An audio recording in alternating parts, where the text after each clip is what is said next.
Bonjour à tous, bienvenue sur e-learning physique.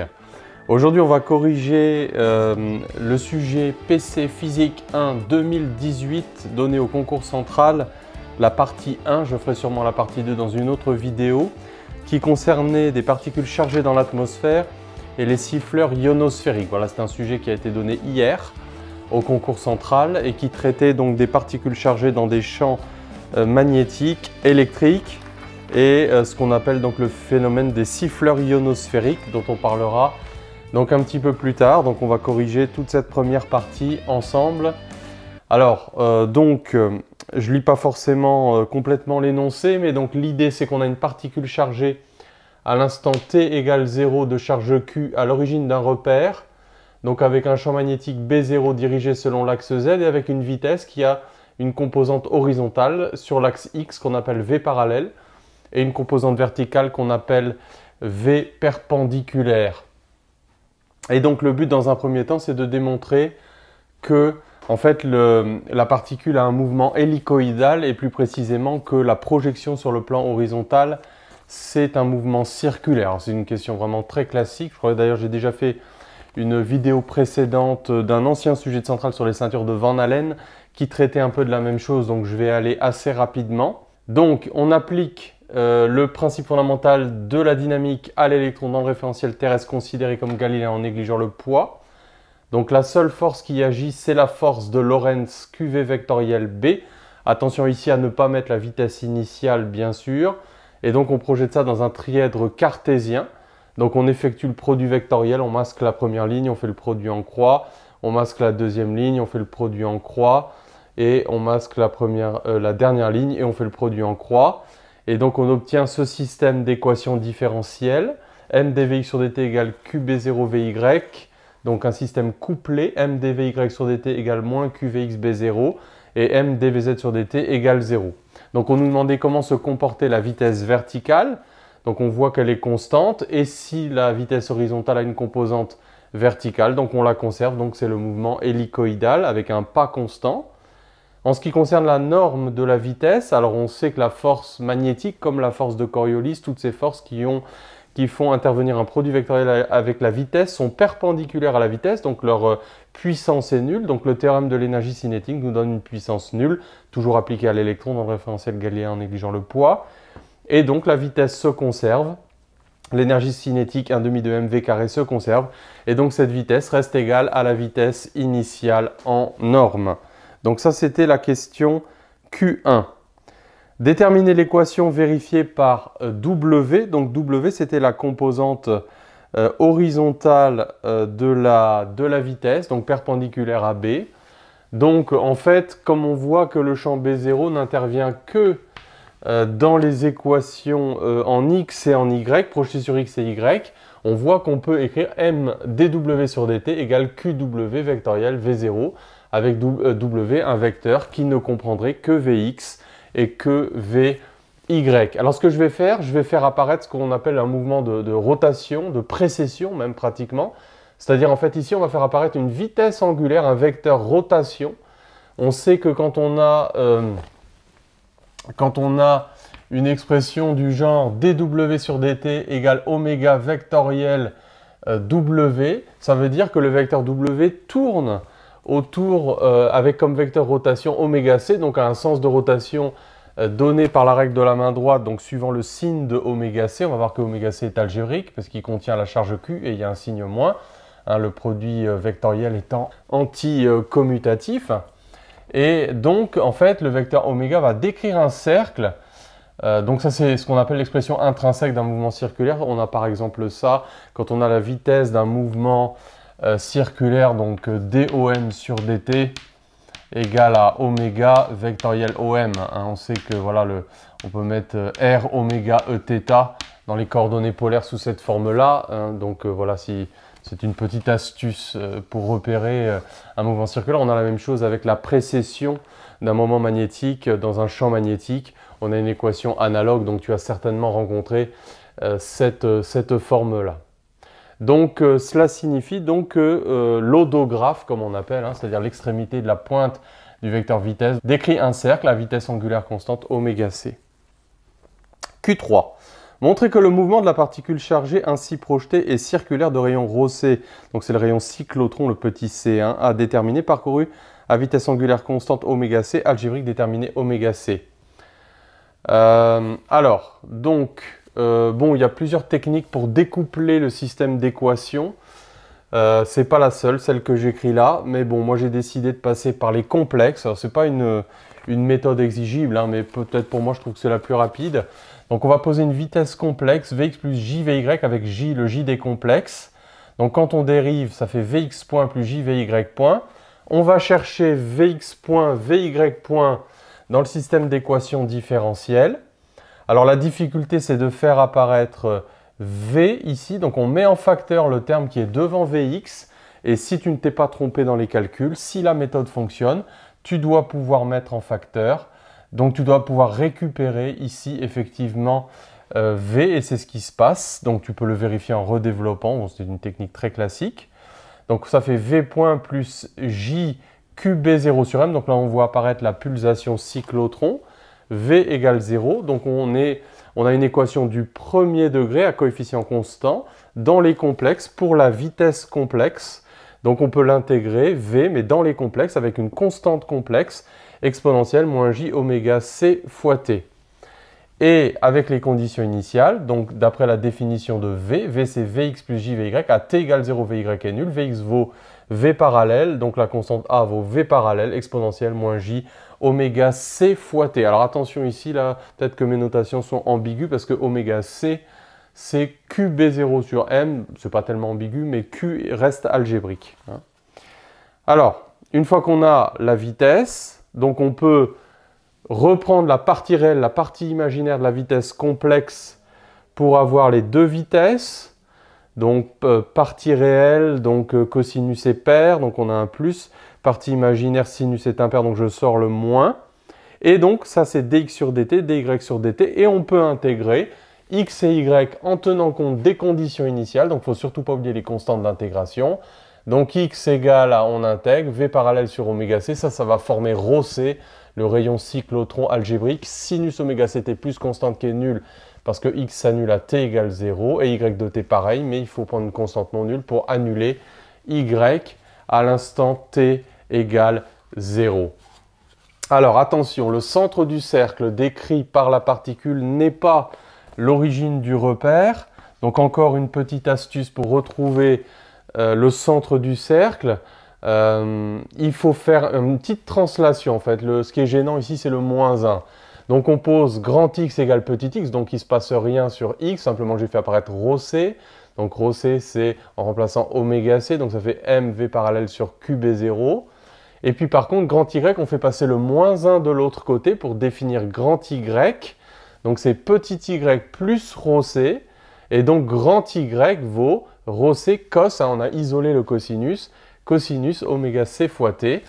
Et donc on peut éliminer le temps entre grand X et grand Y, donc avec cos carré plus sin carré égale 1, pour trouver l'équation du cercle. Grand X carré plus grand Y carré égale ρc carré, donc égale grand R carré. La distance OM carré égale à une constante, le rayon du cercle au carré. Donc on voit que le cercle est de rayon ρc. Alors, ce n'était pas demandé, mais on peut même aller plus loin. Donc le centre du cercle, c'est 0 sur X et c'est moins ρc sur Y, puisque c'est quand grand Y qui vaut 0, petit Y vaut moins ρc. Alors attention, ρc est algébrique. Donc si Q est négatif, ρc est positif. Si Q est positif, ρc est négatif. Donc si Q est négatif, la particule tombe dans ce sens-là. Si Q est positif, elle tombe dans ce sens-là. On peut peut-être le revérifier avec le signe de la force de Lorentz à l'instant t égale 0. Donc QV0 vectoriel B. Donc QV0, c'est un vecteur qui est dans le sens si Q est négatif comme ça. Vectoriel B, donc la force de Lorentz, elle est bien dans ce sens-là quand Q est négatif. Donc elle fait tourner la particule chargée dans ce sens. Voilà. Donc reste plus qu'à estimer la valeur de oméga c pour les électrons et pour les protons. Et on va rajouter un champ électrique à ce système, à cette particule. Ça va nous préparer à la suite. Oui, alors je viens de m'apercevoir que ce que j'ai appelé V parallèle dans le paragraphe précédent. Là, c'était plutôt V perpendiculaire, parce que c'est V perpendiculaire au champ magnétique. Hein. On continue donc avec un ordre de grandeur du champ magnétique terrestre, par exemple en France.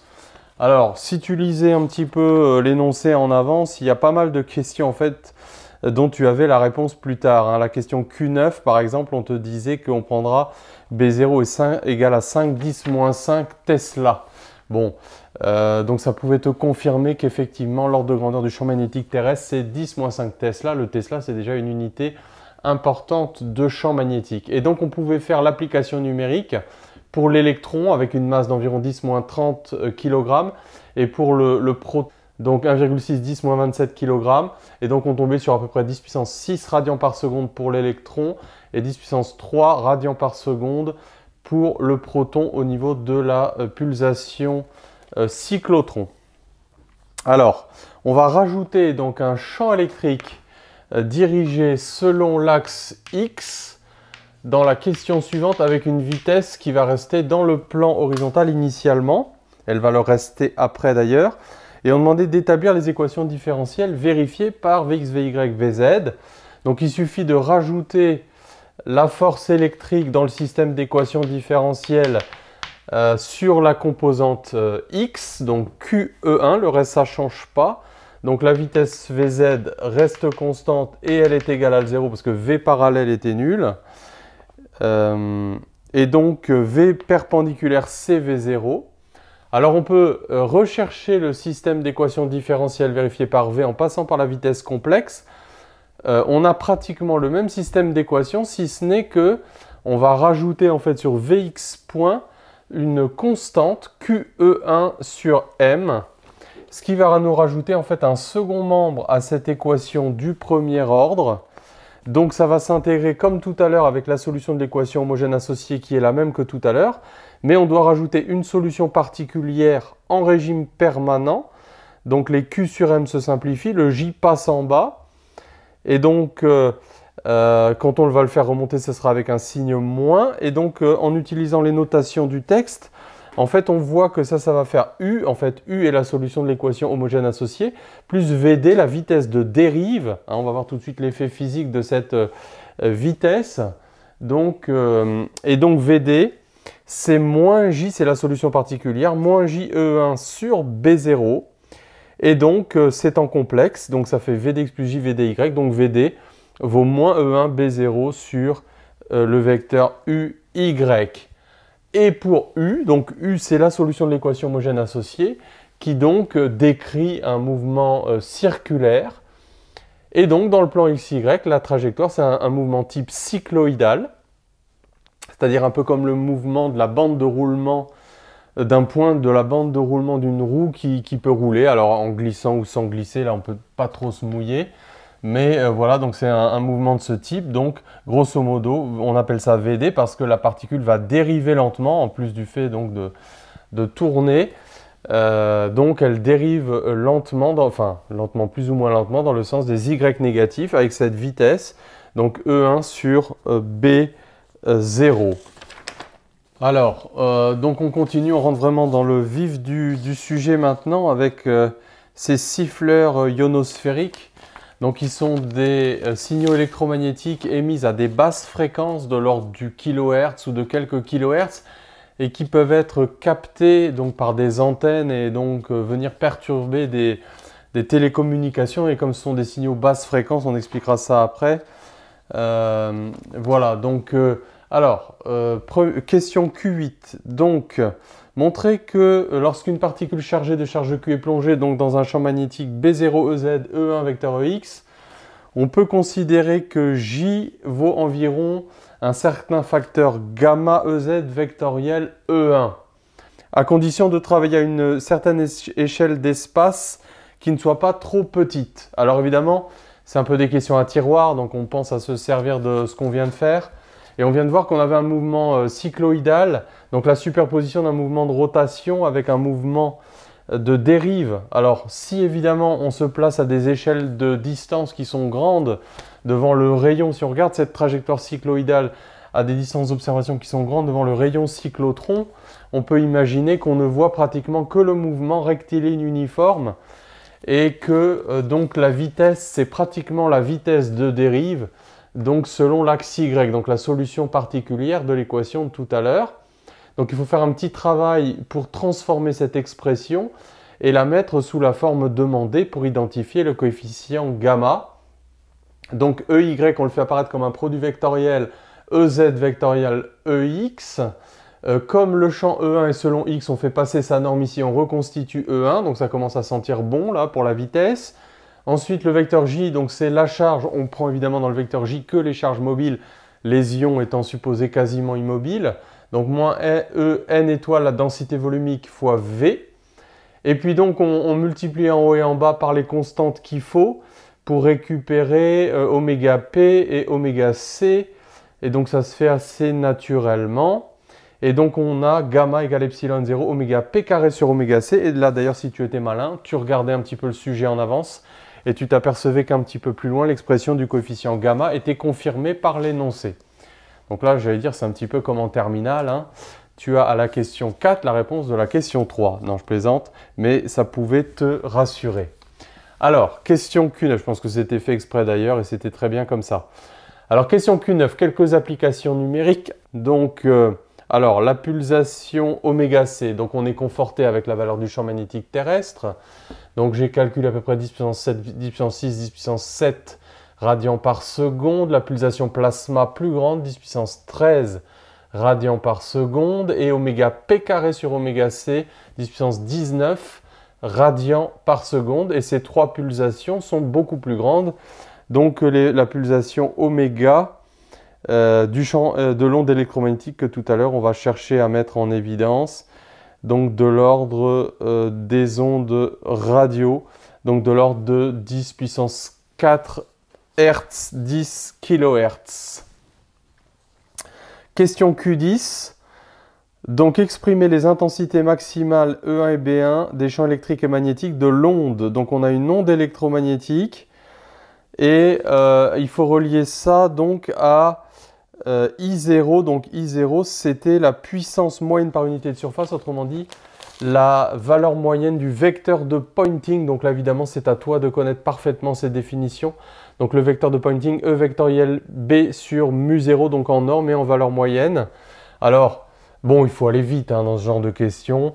B, c'est E sur C pour une onde plane. Donc, au choix, on remplace B par E sur C, les deux vecteurs étant perpendiculaires entre eux à cause de la transversalité de l'onde et la structure EBK, trièdre direct de l'onde. Donc, la valeur moyenne d'un cos carré, ça fait 1,5. Donc, rapidement, on transforme cette expression-là très classique. Et on nous demande dans quelle mesure donc, on peut extraire B1 en fonction de I0, et on nous demande dans quelle mesure B1 est très petit devant B0, et cette condition on la fait porter sur I0, et donc en élevant au carré, on obtient cette condition sur I0, et en fait on s'aperçoit que quand on fait l'application numérique, c'est I0 très petit devant 10 puissance 5 watts par mètre carré. Alors on nous demande est-ce que c'est très restrictif, commenter. Donc moi je dirais que bon, si tu connais l'ordre de grandeur du rayonnement solaire, recueilli à la surface de la Terre environ 1 kW par mètre carré, 10 puissance 3 watts par mètre carré, donc ça paraît pas très restrictif, ça paraît quand même une puissance surfacique assez élevée. Bon, on ne va pas comparer ça avec un laser trop puissant, mais en tout cas par rapport au rayonnement solaire, c'est quand même 2 ordres de grandeur au-dessus à peu près. Donc ça ne paraît pas très restrictif cette approximation. Donc de négliger après dans les forces de Lorentz tout ce qui va être relatif au champ magnétique de l'onde électromagnétique E1, B1 et ne tenir compte que du champ statique, le champ terrestre B0, mais par contre tenir compte évidemment du champ électrique E1. Alors question Q11, il fallait rappeler en notation complexe les équations de Maxwell. Donc Maxwell-Gauss, divergence de E1 est égale à ρ sur epsilon 0. Alors le plasma étant neutre, on peut tout de suite dire que ρ vaut 0. Bon, la question était un peu ambiguë, on se demande s'il fallait démontrer. Je pense qu'il fallait simplement justifier qualitativement la neutralité de l'ionosphère. Hein. Ce sont des ions qui sont des ions de O2+, N2+, donc des molécules de dioxygène, de diazote, auxquelles on a arraché un ou plusieurs électrons. Maxwell fluide, divergence de B1 égale 0, donc traditionnellement ces deux équations, dans le vide ou ici égale 0, donc c'est pareil que le vide, vont nous donner la transversalité de l'onde électromagnétique, le fait que E1 et B1 sont perpendiculaires à la direction de propagation, et puis Maxwell Faraday et Maxwell Ampère qui est toujours la plus riche, et on va utiliser évidemment la relation constitutive comme on dit, c'est-à-dire la relation qui lie J et le vecteur E1, donc ça remplace un petit peu dans les conducteurs ohmiques, J égale gamma E. Hein. Voilà, c'est un petit peu peut-être pour ça d'ailleurs qu'on le notait gamma, un peu comme une conductivité équivalente, mais avec une relation avec un produit vectoriel, donc c'est un petit peu plus compliqué. Et puis, donc pour transformer ces équations en notation complexe, on sait que la divergence va agir comme nabla scalaire. Alors on regarde la convention, c'est exponentielle i kz ou j kz moins oméga t. Donc nabla va agir comme jk, donc dans une divergence jk scalaire, dans un rotationnel jk vectoriel. La dérivée par rapport au temps, donc moins i oméga, un produit, puisque la convention c'était kz moins oméga t. Mais donc Maxwell-Gauss se transforme en jk scalaire E1 égale 0, comme dans le vide. Hein.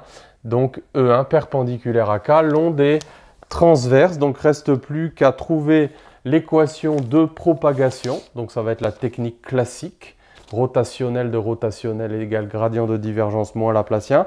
On va trouver une équation de dispersion spécifique et on va se poser la question, le milieu est-il absorbant, le milieu est-il dispersif? Évidemment, ce sont les questions classiques qui suivent ce genre de calcul.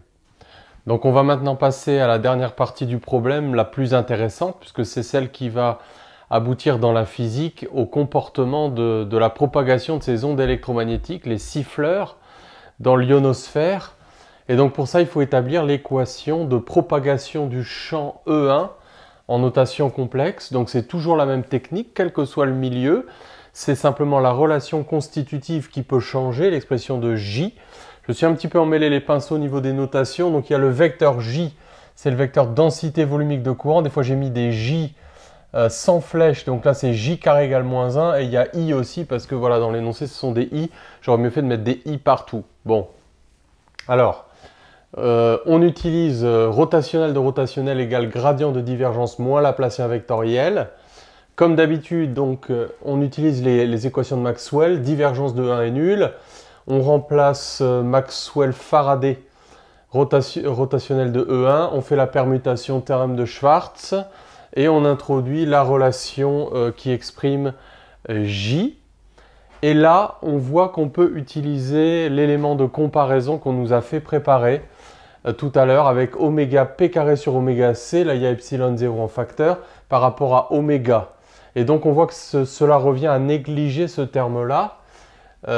Donc en fait on est en train de négliger les courants de déplacement, un petit peu comme dans l'effet de Pau, dans l'approximation des régimes quasi stationnaires. Et donc on aboutit à cette équation différentielle, donc le Laplacien c'est moins k carré, avec le moins ça fait plus. Alors c'est une équation de dispersion un petit peu, alors il faut encore un petit peu travailler dessus parce qu'il y a ce produit vectoriel. Donc on projette hein, dans le système d'axe EX, EY, EZ, on est obligé d'utiliser les trois coordonnées avec le produit vectoriel. Donc ici on exprime le produit vectoriel, donc on a encore un système couplé. Mais il suffit de faire de la substitution pour le découpler et aboutir donc à l'équation de dispersion demandée. Et donc on s'aperçoit que K est réel. Hein, donc si K est réel, K carré est un réel positif, alors donc ça signifie qu'il n'y a pas d'absorption, parce qu'on sait que l'absorption est reliée au fait que K aurait une partie imaginaire qui soit non nulle. Et donc on peut définir la vitesse de phase oméga sur K, K étant, alors quand on prend la racine proportionnelle à la racine de oméga, oméga sur K est proportionnel à la racine de oméga. Donc la vitesse de phase dépend de la fréquence, donc il y a dispersion dans ce milieu. Et d'ailleurs, ces ondes siffleurs donc, sont des ondes électromagnétiques, mais qui peuvent être captées par des dispositifs comme des antennes. Et donc, elles sont généralement émises par exemple par des orages, et on en a détecté. Et comme la vitesse de phase augmente avec la fréquence, ça veut dire que les hautes fréquences émises à partir de l'orage arrivent plus vite au niveau de l'antenne que les basses fréquences. Et donc le son typique de ces signaux, c'est d'abord un son aigu, puis un son plus grave. Donc puisqu'on voit qu'il y a dispersion d'un paquet d'ondes, on voit que les ondes, les hautes fréquences, les relativement hautes fréquences, parce que c'est quand même des signaux basses fréquences, quelques dizaines de quelques kilohertz, donc arrivent avant les basses fréquences. Donc c'était un petit peu la conclusion de tout ça et la justification de l'appellation siffleur. Voilà, donc pas facile quand même parce que quelques aspects techniques, heureusement tu pouvais par moment te raccrocher au sujet. Donc je le trouve quand même plutôt bien fait et je pense qu'il va être assez sélectif. Enfin, il va permettre vraiment d'étaler les différentes catégories de candidats sur cette épreuve. Il fallait aussi très bien connaître son cours sur les particules chargées dans les champs électromagnétiques. Donc il y avait à la fois un côté technique, des côtés plus qualitatifs, voilà, de l'histoire de la vitesse de dérive. Voilà, c'était je pense un bon sujet, pas forcément évident quand même. Donc on se retrouve toujours dans notre série de corrigés. Les concours 2018 battent leur plein, ça a été donné hier. Et donc j'ai récupéré les sujets d'aujourd'hui.